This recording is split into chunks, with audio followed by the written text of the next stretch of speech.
رسول کریم صلی اللہ علیہ وسلم نے ارشاد فرمایا، میرے اوپر جہنم کو پیش کیا گیا، میں نے جہنم کا ملاحظہ کیا، اور عمر بن عامر الخزائی، بنو خزاعہ کا شخص عمر، اس کو میں نے دیکھا اپنی انتڑیوں کو جہنم کی آگ میں دھکیل رہا ہے۔ اس کی انتڑیاں نکلی ہوئی ہیں اور جہنم کی آگ میں گھسیٹتی ہوئی اس کی انتڑیاں جا رہی ہیں۔ یہ پہلا شخص تھا جس نے صاحبہ بنائے تھے، جانوروں کے کان چیر دیے اور بتوں کے نام پہ چھوڑ دیے، یعنی سب سے پہلے بت پرستی کا آغاز عرب میں کرنے والا بنو خزاعہ کا عمر بن عامر یہ تھا۔ تو اس کو میں نے حضور نے فرمایا دیکھا کہ یہ جہنم کی آگ میں جلس رہا ہے، کیونکہ اب جتنے بھی لوگ بت پرستی کریں گے ان سب کا گناہ عمر بن عامر کے نامہ اعمال میں درج ہوگا۔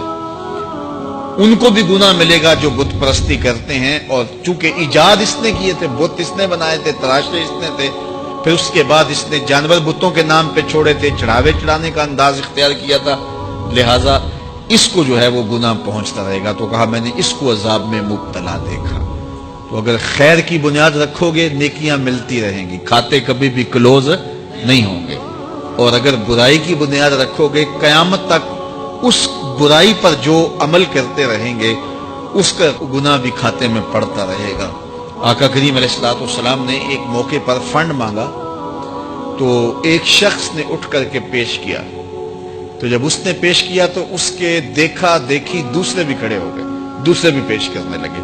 بعض کا سارے خاموش ہوتے ہیں، کوئی ہمت نہیں کرتا، تو ایک کھڑا ہوا تو اس کو دیکھ کے دوسرے بھی کھڑے ہو گئے۔ تب حضور نے فرمایا تھا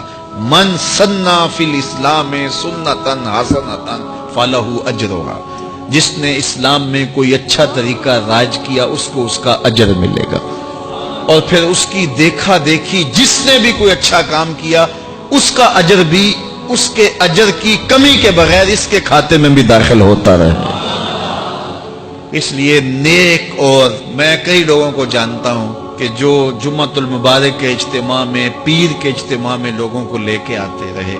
کسی وجہ سے وہ خود نہیں آتے لیکن جن کو لے کے آتے رہے وہ اب بھی آ رہے ہیں، تو وہ اگرچہ نہیں آ رہے اور کچھ فوت بھی ہو گئے ہیں، تو جو جن کو لے کر آئے ان کے کھاتے کا ثواب ان کے نامہ اعمال کے کھاتے میں بھی درج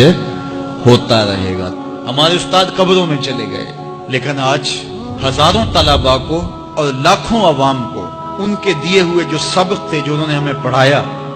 آج ہم لوگوں کو بتا رہے ہیں، تو ان کی روح کو اس کی برکت پہنچ رہی ہے، پھر یہ ان کے استاد، پھر ان کے استاد۔ تو علم نافع یہ کبھی بھی کھاتے کلوز نہیں ہوتے، تو اس لیے اچھائی کی طرح ڈالو، نیکی کی طرح ڈالو، اچھائی کی طرف جاؤ۔